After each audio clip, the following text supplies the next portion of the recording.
Hello అందరికీ welcome back to our channel. ఇవాళ liver fry ఎలా చేయాలో చూద్దామా? మా ఇంట్లో వాళ్ళకైతే చాలా ఇష్టం లివర్ ఫ్రై అంటే. ఫస్ట్ ఒక కడాయి తీసుకొని దాంట్లో oil, whole garam masala add చేసుకోవాలి. ఆనియన్స్ యాడ్ కొద్దిగా వేగాక అల్లం వెల్లి పేస్ట్, పసుపు, కరివేపాకు, పుదీనా యాడ్ చేసుకోవాలి.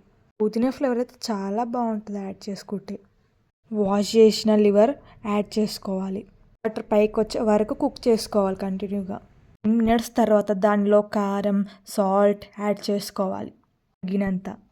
దీనిలో అయితే అస్సలు వాటర్ యాడ్ చేయొద్దు. ఫ్రై అయ్యాక దానిలో ధనియా powder, garam masala, coconut powder add చేసుకోవాలి. లాస్ట్లో కొద్దిగా కొత్తిమీర యాడ్ చేసుకోవాలి. Fry ready. రైస్లోకి, చపాతీలోకి, పూరీలోకి కాంబినేషన్ సూపర్గా ఉంటుంది.